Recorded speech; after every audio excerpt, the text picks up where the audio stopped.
Thank you to our interpreters, and thank you everyone here for our commitment to a multilingual space.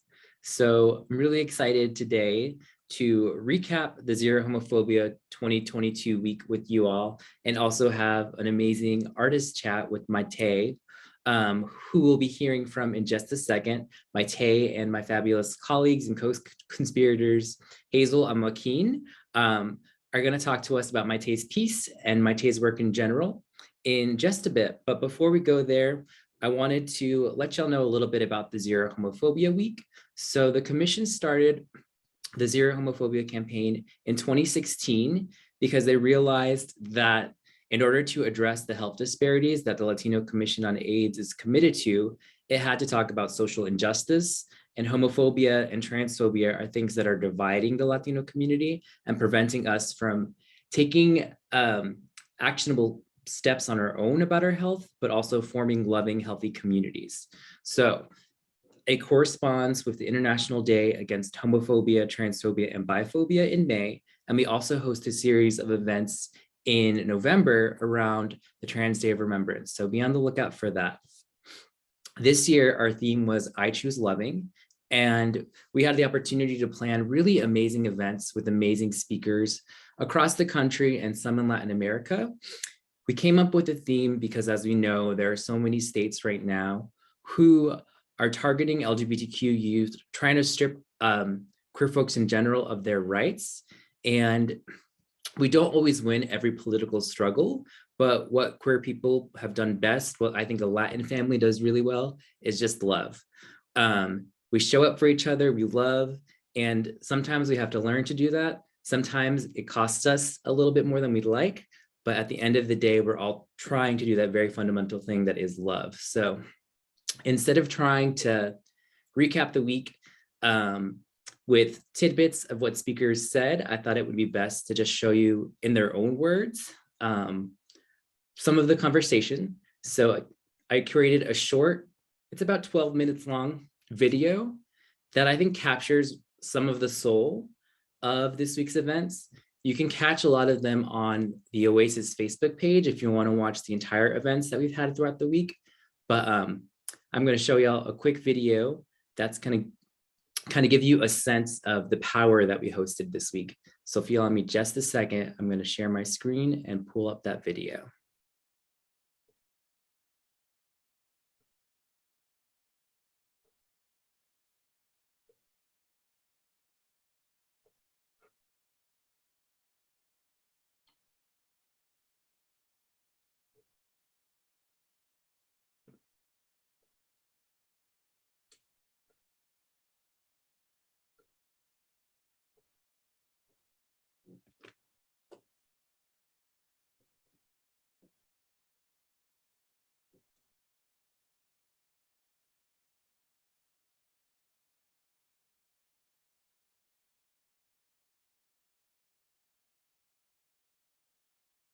And I think, definitely from support of my family, of people in my life that have given me this space to understand that it is okay not to fit in this mold, that there is actually not a mold, that I can start creating my own mold, or not even a mold, just this limitless possibilities and human with all these different opportunities for myself. So I think it was definitely just seeing people who have gone through similar experiences than I have and reaching out to them.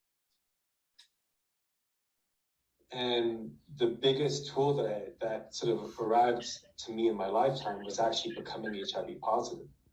Because at that point, I had already, had a background in epidemiology. I'd actually published a paper on stigma. So I studied stigma itself, what it looks like, with the stigma of tuberculosis in India, the stigma of swine flu and people who had an H1N1 in China, and how that stigma followed them through their entire lives, and studying the stigma of AIDS. And so having looked at that and understanding where that comes from, how irrational it is, when I became HIV positive, the first thing was like, well, I'm not going to stigmatize myself, because I know it's an irrational thing, And so I really giving myself the compassion and the attention to heal from all the things that I was feeling. And it felt like a free fall. I'm ready for self-love. I'm ready to live a life without trauma. But all that's in my mind is this playlist of trauma, of hurt, of not being loved, of not being cared for, right? So really, it really comes down to self-love. And that's why I really like, it's so funny that it really just wrapped around affirmations. Affirmations are really important for us, just as a groundwork, right? To be able to create that space. So the way that we really create more playlists is by including more self-affirmations. We've heard many times, in my case for almost 40 years, that I'm not worthy, that I'm not lovable, that I don't belong. So really the only way to put those back in is by saying the opposite, by saying I'm lovable, I'm kind, I belong, this world belongs to me, I'm worthy of a safe space, I'm worthy to have a family, I'm worthy to be married and have a partner or a lover. You know, all those things really allow me to create another playlist for myself. So I would say, through resistance, hone in on your stories, hone in on your power. And I think, naming what's happening in New York and white supremacy, if you're a Black Latinx on this call, Afro-Latino on this call, that your voices are valid and valuable, and that you're visible, and we see you.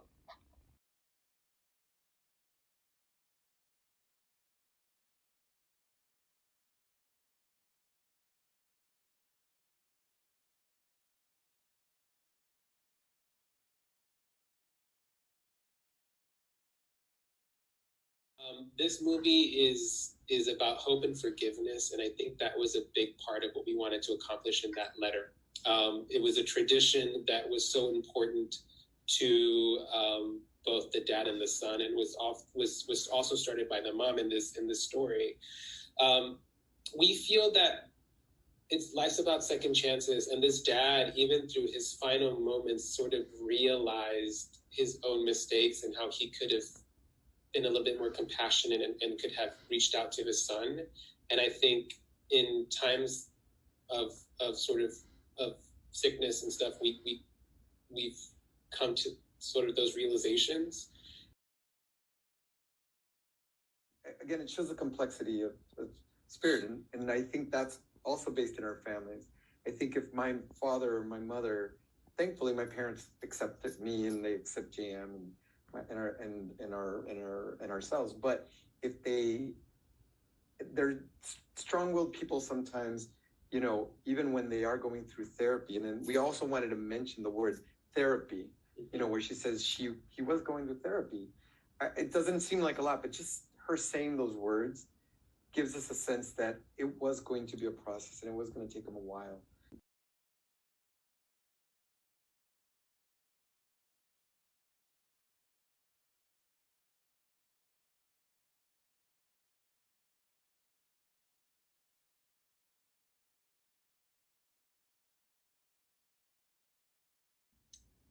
And showing love will give love back, and you'll receive love.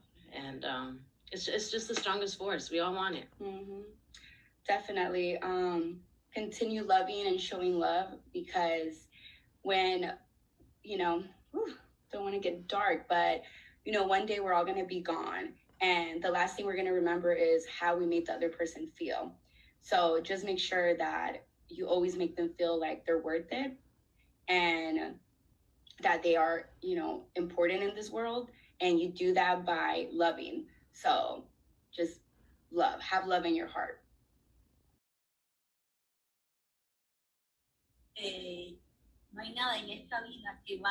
There's nothing in this world that is worth more.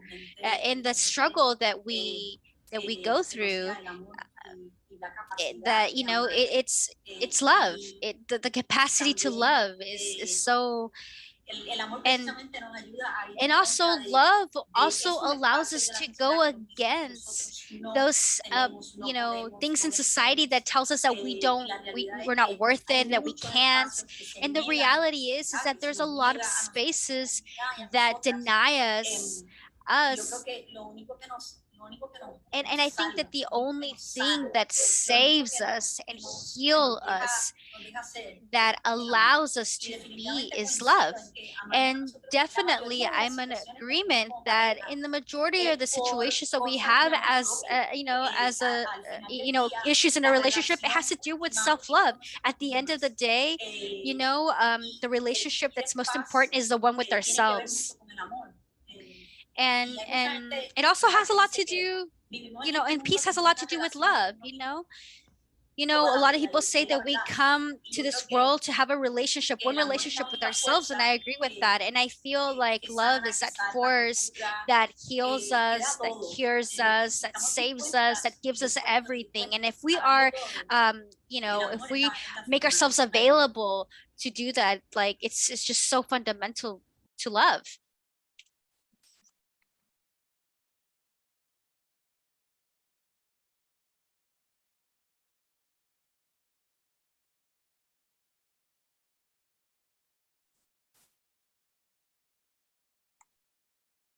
Young queer people inspire me. I'm seeing so many young people who are coming out at younger ages across the country, who are just unapologetically themselves. Unfortunately, some people are coming out in states where they're being targeted and attacked. But I think there's nothing, or no law, no legislation, no right-wing media or state house that can prevent or stop, I should say, the unapologetic, authenticity that young queer people are exhibiting today. It's so wonderful to see. I transitioned to 16 years ago, and even I'm young, but even 16 years ago, there weren't as many out young, unapologetically queer and authentic people, at least that were visible. So like Adrisa, I remain hopeful, because giving up and going back is just simply not an option for us. So is getting up every day and living my authentic self and having the courage to do that. And when it comes to our communities, this is one thing, right? Our community gives so much, whether we're talking about Latinx, we're talking about LGBTQ youth, whatever it is, we are an essential part of not just this country, but this world, right? And I think part of resilience is acknowledging that ourselves, and then just, just living it, right? Walking into spaces knowing that we belong, that and that within itself, just knowing that we belong, is resilient. I believe it's hard, but it's necessary as we move forward.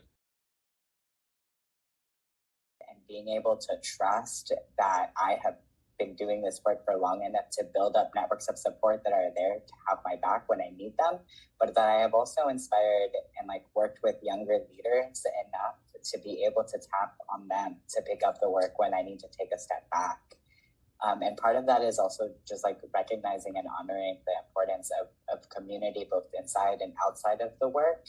And that in itself, I think, is fighting back against white supremacy. Part of resiliency for me is also just staying angry and focused on what it is that I'm doing and why I'm doing it.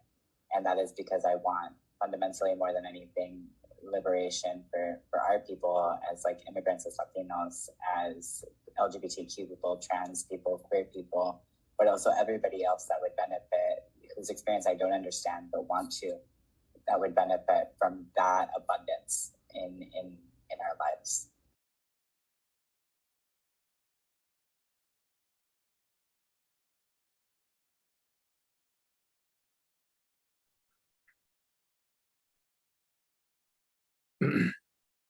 So y'all saw it first. This is obviously a rough cut of a recap video, but what better way to recap an event with such powerful speakers than hearing a little bit of their own words. So I know I really enjoyed this week, and couldn't have done it without the wonderful support of the staff here at the commission and also all of our attendees. So really appreciate everyone who stuck through it with us this week. And we're not done yet. We still have one more session. We're going to talk to Hazel and Joaquin as we talk with our official artist, Maite. So I'm going to hand it off to Hazel and Joaquin to introduce Maite. Hola, buenas tardes. My name is Hazel Hernandez. Hello, good afternoon.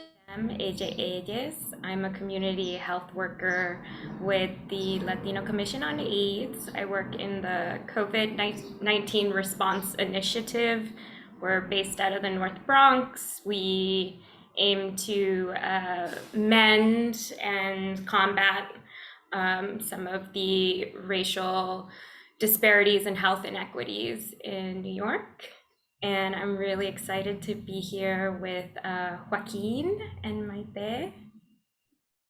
Yeah, thanks, Hazel. And hi, everyone. Thanks for joining us to wrap up this really incredible week of events and talk to the artist himself behind, our feature art piece for this week. My name is Joaquin Gargaño, he, him pronouns. I'm the Director of Southern Health Policy for the Latino Commission on AIDS and our Latinos in the South program. I'm based in North Carolina, but I'm working through 9 Southern states in the US. And, I've been a part of the Zero campaign for 4 years now, and it's been really exciting to see it grow, to see the different voices be a part of this space, and to have Edric at the helm and really invest so much of themselves into this and making sure that we are all leaving with more than we started this week with. So I'm really excited to have Maite with us and to share a little bit more about their work and their process and sort of how art is a part of this campaign. So provide a little bit of background on Maite, and then I'll turn it over to them. Maite Nazario is a queer, non-binary, Guatemalan and Puerto Rican multidisciplinary artist and activist based in Atlanta. Their practice includes paintings, murals, graphic design, and art direction. And they share that creating art about their queer and trans community is a testament of love that is in turn a way for them to love themselves. So really beautiful, powerful words from Maite.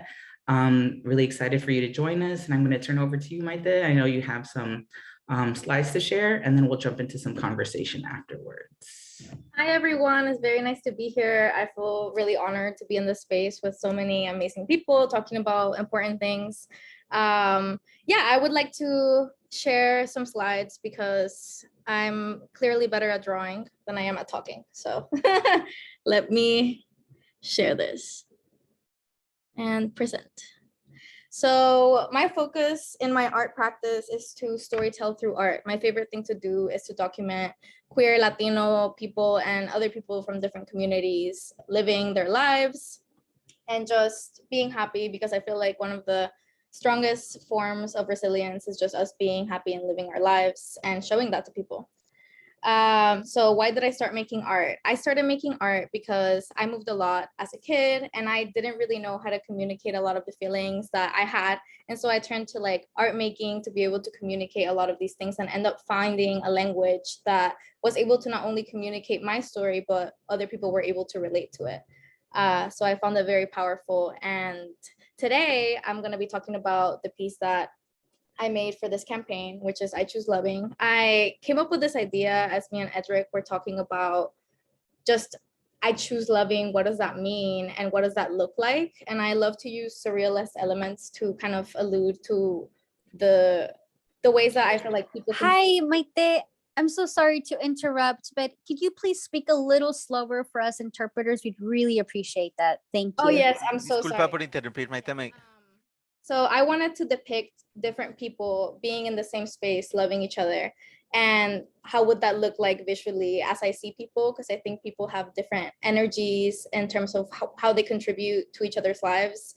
I think some people are more like the sun, that they're brighter, they provide warmth. Some people are more like water, they provide that essential thing that you need with a more calm and ease. And other people are more like the earth, more grounding. And I think that we all are different and we all have different talents and emotional abilities that we have. And to love each other is to really accept each other and fully embrace our differences and how they all make us work together in this environment. I also wanted to kind of show the different types of murals that I've participated in. This mural was a huge collaboration with the CDC, and we painted a mural honoring a bunch of not only trans and queer people from the past, but from the future.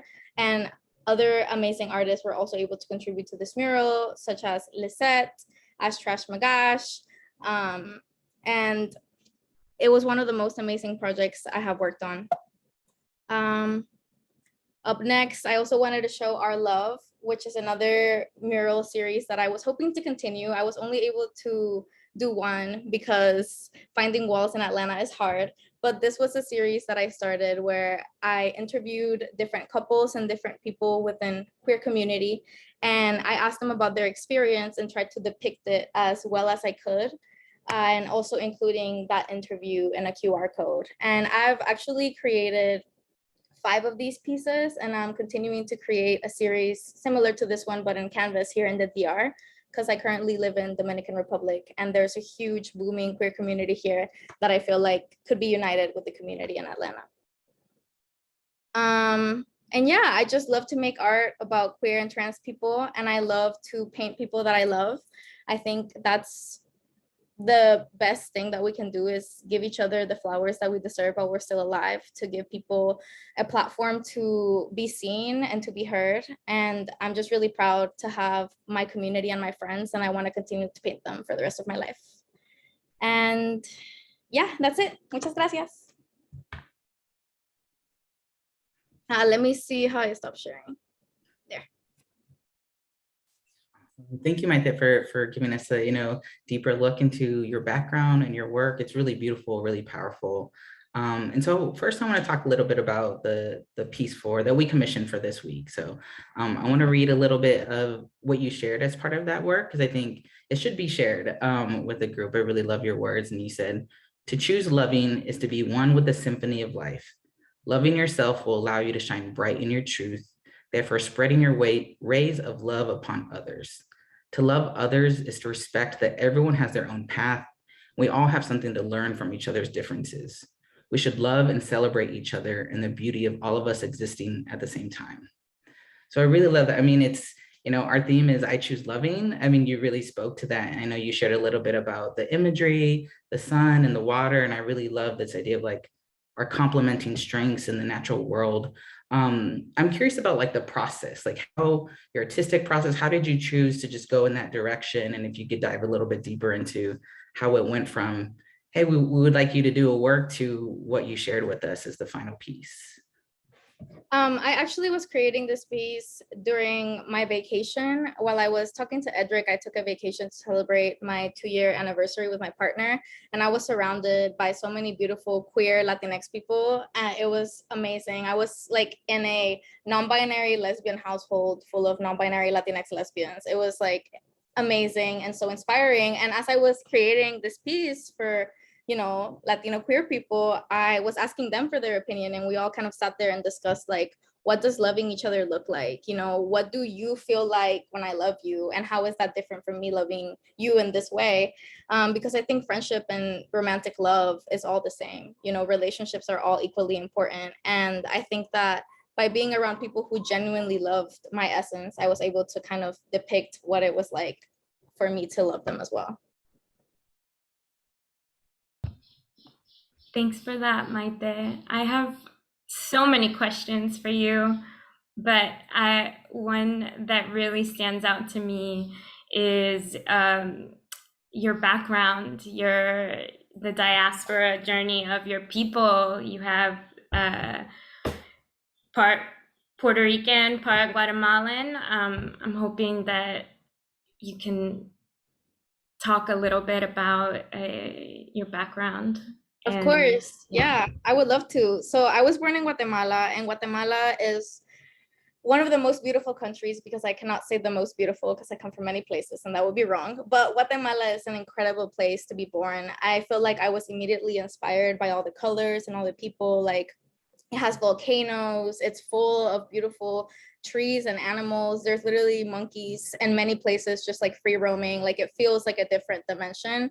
And I was truly inspired, like growing up there. My dad is Boricua, and when things got really intense in Guatemala in terms of our safety and stuff, my parents decided that it would be best for us to move to Puerto Rico and have a more stable life. But unfortunately, Puerto Rico is also a colony of the United States.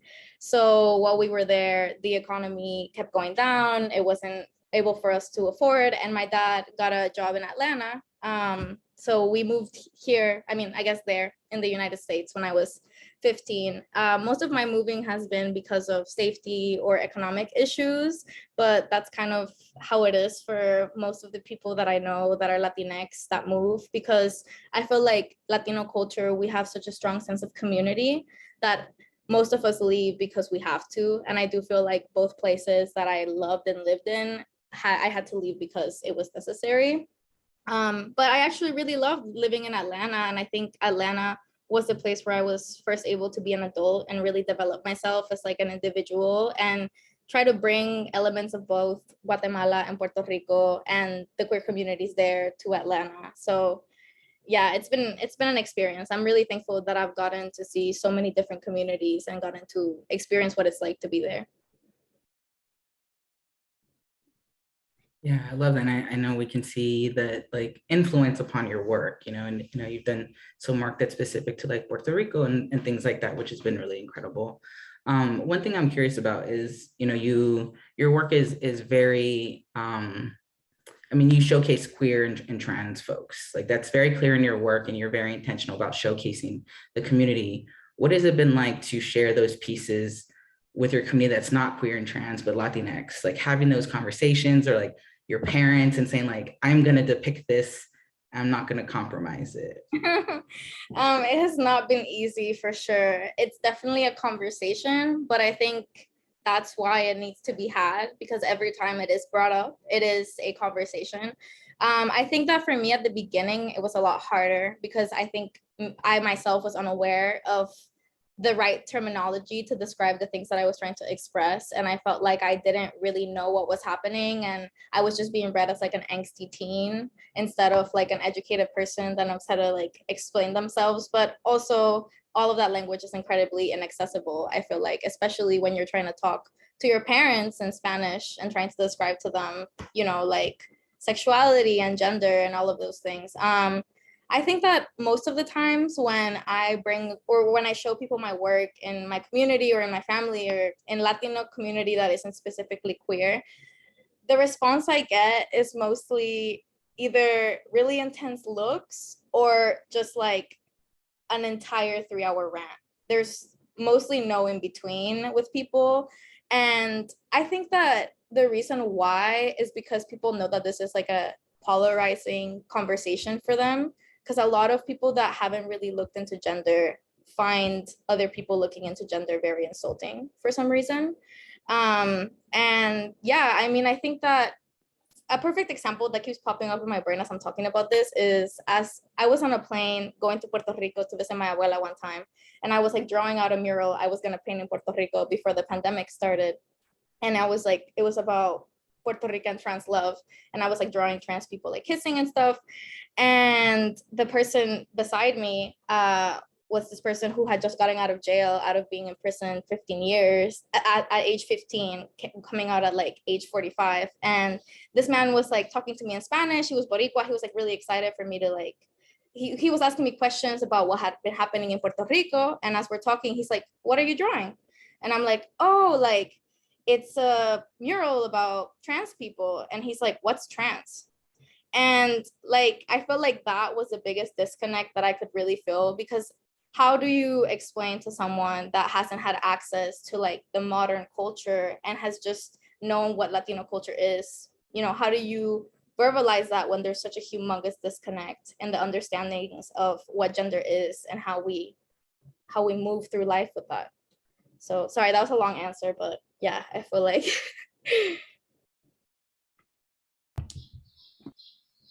Thanks so much, Maite, for speaking on that. I think that's we really need a zero homophobia like year. It's we really put it so much in 1 week to we need to have these continual conversations about that disconnect that sometimes happens in our community. And I'm curious, I think of artists as these kind of you're these craftsmen of your murals, your painting. I'm curious what you talked about some of that difference. If you could talk about how you're able to orchestrate this symphony out of this cacophony of you're such a great craftsman. You made this beautiful piece. How do you find that thread to orchestrate your beautiful work?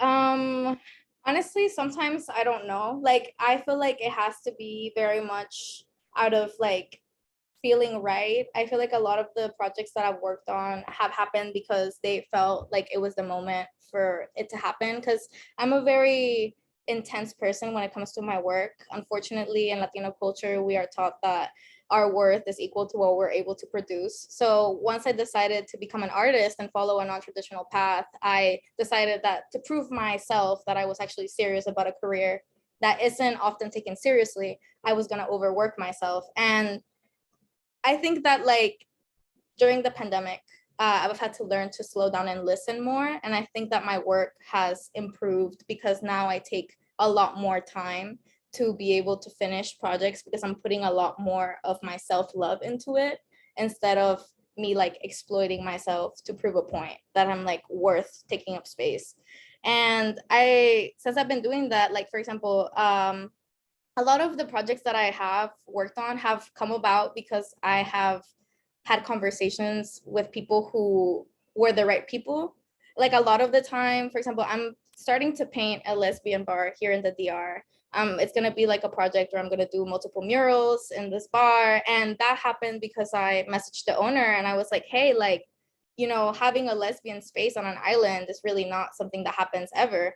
And this person just is kind of just unaware of how impactful they really are, with that space. And after we had like a really big conversation about what that meant, we agreed on like creating this beautiful like mural space. And I feel like a lot of my projects go that way, just having other people that are truly inspiring. Like, I think that most of my work has happened because other people are amazing and that they are able to like inspire me so I can tell their stories and like try to enhance what they're saying. Like, for example, when y'all told me to use that prompt, y'all's beautiful like concoction of all of these events is what inspired me to be able to create that. So I think most of the reason why I'm able to create work so much is because I have so many amazing queer people around me that are always inspiring me and giving me new ideas and reasons as to why to create art. I love that. I think something that strikes me from everything you've shared and things I've read about your work is that it's a very like community driven process. Like you're sitting there listening. Like I didn't know that, for this piece you sat down and were like surrounded by couples and like, tell me things about love and relationship. And that's a really beautiful sort of fusion of your work. Because I feel like sometimes we can look at a painting and it's like, this is the artist and that's it. And you're saying like, I'm bringing all these voices with me. Which is an incredible process. And I know you showcased a mural for the CDC Start Talking Stop HIV campaign in Atlanta, which also won the Pause 2019 award for Best in Performing Visual Arts, which is, that's huge. Congratulations for that. But I remember seeing sort of like that process unfold, and that, there was like 4 community discussions. You talked, like there was panels, community members were involved. There's a whole audience. You talked about history of HIV in the South, HIV advocacy, Latinx health. And so it's all these, I mean, it's a whole programming that influenced your all's like collaborative mural. So thinking about that, like what did that process mean for you? Because I believe that the artists went to the panels and really listened to the community. And so I'm curious, like, what did that process mean for you and how's that impacted your work going forward? All right, I think that specific project was one of the most life-altering projects ever that I have ever taken part of, because it was a project that was not about the mural. The mural was the cherry on top, but we got to take part of all of these like community conversations where the CDC and Living Walls had organized like so many conversations about HIV and the meaning of it in so many ways. And I got to just sit there and listen, which I think is the most important part of creating art for people. Because at the end of the day, when you're creating public art, you're creating art that's representative of the community. And I feel that if I'm going to have the privilege of creating something with my voice in a space, it better represent the people who are going to have to see it every day. Because if not, that's irritating. And even when we were creating that piece, we had community conversations with the people who were walking back and forth on the belt line. Like we had people scream at us like curse words and slurs. And we had other people who were like, oh, we're so happy y'all are here. And all of those community conversations and feedback that we had was what ended up making the mural so beautiful. Like all of the artists working together and all of the assistant muralists as well. There are always people who are there to like assist us painting the murals, and they also were there to like 11-12 p.m. helping us finish this like massive bridge mural. I think that project has taught me a lot, for me to like be able to listen more, because that was a process of like almost 3 months of listening. Like usually I'll do an interview and I'll do some research, but that was something that I wish I could do for every project, honestly. Because I think that the better research you have, the better piece you're gonna be able to paint. Because at the end of the day, art is just communication. And yeah, you definitely have to listen up if you're trying to make good art. Absolutely. I also want to know what portals and murals and things you're dreaming up next, and Yeah, you have a plug for your work. Well, next up, I'm going to finish this mural. The plan, which is like top secret, but not really, is that there's this new lesbian bar. I want to tell y'all this story because I think that it's like important that people know that this exists. And so I've lived in Guatemala and Puerto Rico and Atlanta, and Atlanta is the only place that I know has like a specific bar for non-men. Like it's my sister's room, but even then it's not POC owned and it's in Midtown, therefore not very grassroots. And when I found La Jaula, I was shook. I found it by mistake, actually. We were going out partying in La Zona, which is like the queer area around here in Dominican Republic. And we stumbled upon this bar full of lesbians just dancing bachata. And I'm talking like 40, 50-year-old lesbians who were just like a mass of them, like a mass, like 30 of them. And we just entered that because we were hot and they had AC. Like we had entered that place not knowing. And it was like Jesus was calling my name and was like, oh, and I was like, wow, so I need to paint this place. But the crowd, so when I was talking to the other Dominican queer people here, I was like, oh my God, y'all, there's this lesbian bar. And they're all like, mm-hmm. And I'm like, mm-hmm. What do you mean, mm-hmm? They're like, yeah, but it's like for older people. And I'm like, and what about it? Like, there's nothing that I've ever seen like that anywhere, where there's like a specific down low like gathering for people to be safe, for like people who we don't have, like people who are elders who we should be listening to and adapting into community, because they have knowledge that we don't have, you know, especially living in the Caribbean as out, you know, queer people. So they actually moved to a new locale, and when I went to the new place, they had it all painted completely black. So I reached out to the owner and I was like, hey, I saw you moved locations into a completely black space for your party. Would you be down on me collaborating with you and creating some pieces that like reflect the community here? And so we can make the bar a more like mixed space in terms of ages.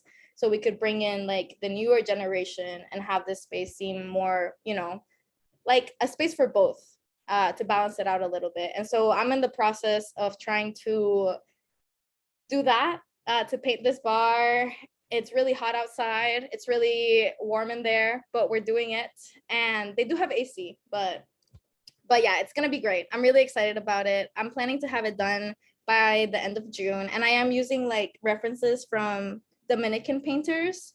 So Dominican artists, I'm turning like Dominican paintings into queer paintings. So for example, like let's say there's like a crowd of like Dominicans dancing. Some of them will have like their butt cheeks out with a fan. Some will be doing the splits and like, but they're based on Dominican culture. So you can still bring like the culture and the queerness together. You know, you gotta mix it in. So yeah, and then I'm moving to Atlanta soon again. I'm actually living in DR, but I'll be in Atlanta painting murals by the end of the year.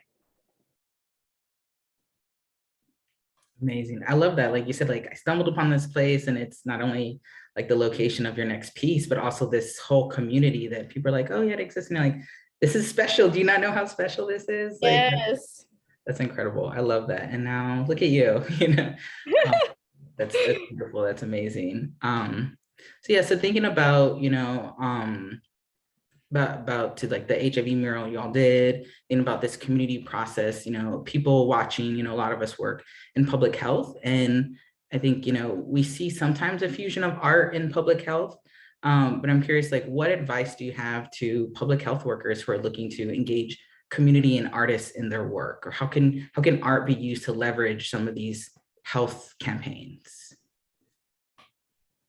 Right. I feel like the best way to get people involved is to mix in the art with the education so much that you can't tell which is which. I feel like that is the best way to get people engaged, is to really like get them feeling like they are a participant on it. One of my favorite things to do is to try to make murals as interactive as possible. So for like the first mural I did like a series of, I put like a series of paint cans with paintbrushes so people could paint their own flower like at the bottom. Or with the HIV campaign, we had people chime in and just say what they thought that might represent them. Like we had conversations where people would just be like, I would like to see this on the mural.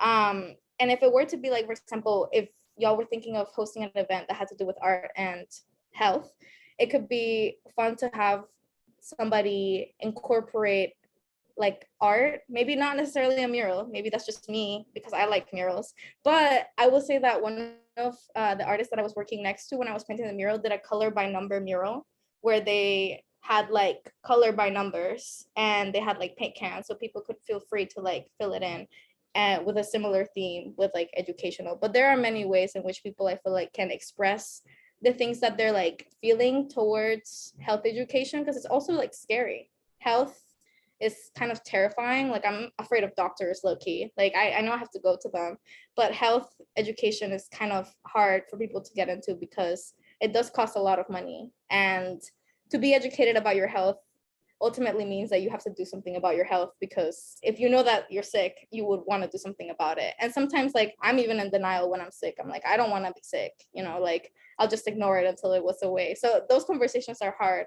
And I think that incorporating some form of like art or like expression into it definitely makes it a lot more easy to connect with people and get them to be vulnerable. Art definitely helps to make those conversations more accessible. That's why your work is super important. And I want to know more about how you got radicada in Atlanta, but I also want to acknowledge some of the questions in the chat too, and I invite folks to please unmute themselves or drop your questions in the chat for Maite. Francis asked, what's the best way to keep up with you in your work? I think someone dropped Definitely. I'm very active on Instagram. I also my email, if there's any like questions, I have it on my website. I'm very accessible via either email or Instagram. I will say I'm not the best at DMs, but I do check them eventually, especially like after this event. If y'all have any questions, you could also DM me. I will be checking after this. But yeah, I am super down to continue to, like, my favorite thing is to have conversations about how art can be brought into community, because I think that a lot of people think that they can't draw or can't be artists. And that's just really not the case. Like we all, it's like saying like, I can't write or I can't read. Like you can read if you are taught and if you learn, you know, and painting is just a language that you gotta allow yourself. And the best thing about it is that there's actually no wrong way to do it. Like when it comes to writing, I guess there's no wrong way to do it, but there kind of is. But when it comes to painting, like we all have a different expression inside of us that's unique, and it's never gonna be wrong for anybody to pick up a pencil or a canvas and to express whatever feeling they have. Yeah, thank you for that. Like you said, you know, you came to art as like sort of like, you know, a way to express yourself, like literally because of language, you know, when you moved here. And, you know, we see that language, like art is transcending language, it's transcending cultures, it's, you know, this connection between the DR and Atlanta is happening. Like this is really beautiful, and really thinking about like, this is a tool and a resource, and people should have access to it. So yeah, what, for people interested in pursuing art, what suggestions do you have? And he said like, it's open to everyone. So like, what push or what advice would you give someone who's new to art? I would honestly say just start drawing.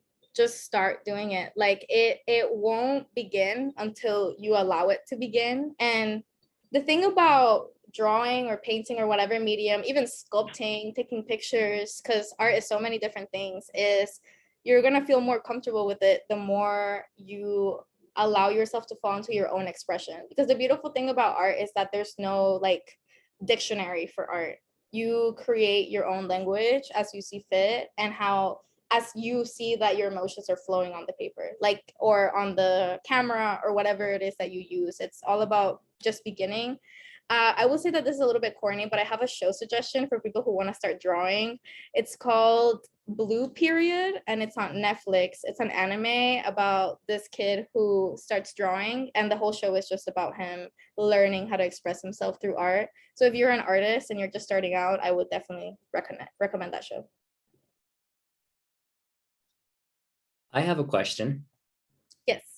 So I recently heard this from another artist, and they said that art is a neutralizer, that it brings like poor people together, people of all different backgrounds together, rich people together, and they can experience or feel a similar thing. And that's really stuck with me lately, because I think while that can be partially true, it's probably different based on each artist. And I would love to hear your reaction to that. Like, do you think that your art is a neutralizer?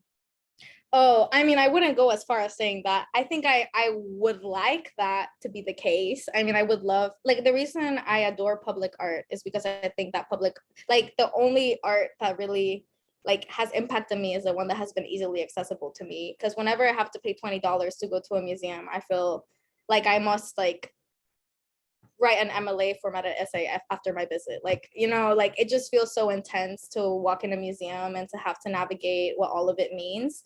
Murals have always like shocked me since I was little. And I think that accessibility, unfortunately, has a lot to do with, like with art, it's not really like accessible. Like I don't see art as really accessible unless the artist is purposely making it accessible. Because a lot of the art world, when it comes to like fine art, it's all about names and yeah, just people being rich and wanting to praise themselves. I unfortunately have gotten a look into that world through some of the jobs that I've had. And yeah, I don't think that the art world in itself is particularly accessible. I think that some artists intentionally make their art that is for, you know, the public. But yeah, I do agree to a certain extent, because I do think that it, like, for example, when it comes to writing, a lot of academic writing is really inaccessible. I do think art is more accessible than something like that, because once you see it, you're able to formulate your own opinion. But I don't think that the art world in general is a particularly accessible place. Yeah, that's real. And I think, you know, public murals have always been very striking, because it's sort of like if you're out, you can't avoid it depending on where you are. And you have to kind of reckon with what's being shown to you, which is very powerful. There is a question in the chat, and they said, your work is very connected to nature. How do you reconnect to nature when you feel disconnected? Oh my God, that's so important. I try to, so I have these trees outside of my window. I'm close to a park. I try to sit with the trees or do yoga or something at least 30 minutes a day, because I 100% think that like the way for us to learn to be kinder is through learn from nature. I think that nature is the best teacher of acceptance, and just like really acceptance, because nature is like radically, not, I don't want to say evil, but radically sad in some ways, like the ways that, you know, animals kill other animals, the way that naturally catastrophes happen. Like, it's terrifying, it's a force, but it's also the creator of life. I think it's, I mean, obviously it's what we all came from. So I think observing nature and really acknowledging its power, but also its gentleness, is a great teacher for any practice, especially when it comes to painting, because it's extremely time consuming. You have to be good at kind of sticking to something, and nature is very good at showing that pattern and repetition ultimately does lead to creation, in my opinion.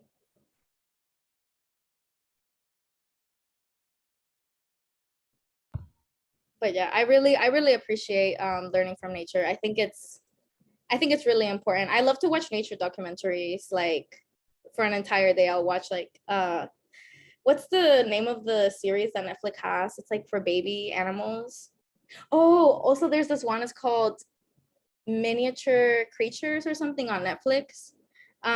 It's a really good show. Yeah, I feel like if you're feeling frustrated or have an art block, I always recommend a good nature documentary to get you inspired. Does anybody else have any other questions? Hi, I have a question. I'm Sarah Hernandez. I was curious if you have any inspiration from music, if there's any other art or any other art form outside of painting that helps you inspire your work. Yes, for sure. Absolutely. Especially the new Bad Bunny album. Oh my God. Inspiration like to the max. I feel that it all like kind of merges together. Like, even Bad Bunny's album cover was so incredible. Like, I feel like that is the perfect combination of how music influences art. I think that especially even like thinking about La Jaula and the bar I'll be painting, the music that they play there is hugely influencing like the work that I'm painting at the bar. So I think it definitely ties in. I think it's a huge inspiration for sure. Awesome. Yeah, they have some really popping music at that bar, so I can't really be painting ballerinas. So one could say that if they're looking at your work, that it's almost like they could, I mean, you try to create work that also in a way people could hear if they, I don't know. Yes, for sure. Most of it will be people dancing. Hey. And someone in the chat asks, Maite, any artists that inspire you? Do you have any muses? Many. I mean, artists, I gotta say Frida. I know that's corny, but she was the beginning of an era for me. When I discovered her first biography, I was like, whoa. I feel like a lot of writers, I feel like specifically my partner recently too. Like, my partner has like fed off a lot of my work. They write poetry and they are just like such a beautiful person. All of my friends, honestly, the reason I make art is the people around me. So I feel like most muses are just my friends. You can ask, like, Jessie, for example, is in this chat. And Jessie, within the first year of our friendship, I painted her because that's just like, I just think that people who are beautiful need to be painted, honestly. So I feel like most people that I love are my muses, for sure. Have you gotten any good reactions, or like, not, have you had any favorite reactions from somebody who may have never been painted before, or who never imagined themselves to be seen in a work of art? Is there any memorable experiences of Yes, people? many. I feel like my abuela, when I painted her hands, that was like the sweetest one, because she was in Guatemala and I hadn't seen her in years. And I was thinking about her so much, and the painting is pretty big. And I think that she like felt that, I think before she felt that she was the only one who was longing for our relationship, because most of my life in Guatemala, I was a really small child. But I feel like with that painting, she felt reassured that I also miss her just as much as she misses me.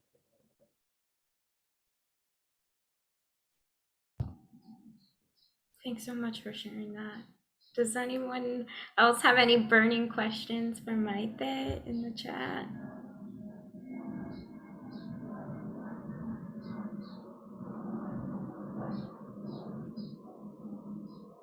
All right, I'm gonna hand it back to Edric because I know we have some more events coming up to look forward to. Yes, thank you so much, Maite, everybody, for being here. This was a great chat. I feel like I learned a lot just about art in general and really appreciated you sharing what you did. Yes, the Zero Homophobia campaign week has come to a finale, but our work doesn't stop here. Like you said, Hazel, we can't just dedicate a week to eradicating homophobia. We're going to take these conversations forward. We're going to keep planning and keep scheming together as a commission at the commission, and hopefully keep partnerships like the one with artists and all of our speakers that we had this week alive. So one thing I'm excited to announce on this call is that Joaquin and I actually had the chance to sit down with another artist, Vico Ortiz, who we interviewed podcast style, and Vico's on an HBO show right now, Our Flag Means Death, one of the very first, if not the first, HBO non-binary Latina breakout stars. So we had a great conversation about chosen family, Vico's career, and hopefully by next week, if we get everything together, you'll get an email, you'll get an update with that very special podcast that continues the conversations about family. I invite everybody who's listening to this or finds this video to get in touch with us. If there's a way that you want to collaborate this year that goes along with our theme, I Choose Loving, please don't be a stranger. Let me know, let us know, and we'll find a way to make it happen, because that's what we're here for. We want to hear and elevate leaders who are doing the hard work of visibility that is such a crucial part of eradicating homophobia. But Joaquin, Hazel, any last words? Otherwise, that's all we have today. Maite, you too. Any last thoughts for closing? Thank you all for coming. Yeah, I had an amazing time. Thank you for listening. Thank you, Maite, for sharing all of your insight and your wisdom. And we're really excited for the works ahead, to keep updated with your work. And, one thing I've gathered from this week and from you is that, we bring our community with us. And for people watching, I think art is a crucial part of the work we do, and to keep finding ways to build the art and the campaigns together. So thank you for being a part of it. Yes, ending all of that. So glad to have you here. And thank you for your vulnerability and sharing so much. Thank you too. I'm excited. And also, if y'all have any questions after, you just want to reach out, my Instagram is just my name. So yeah. Bye, everybody. Thank you. Thank you all. Thanks for coming.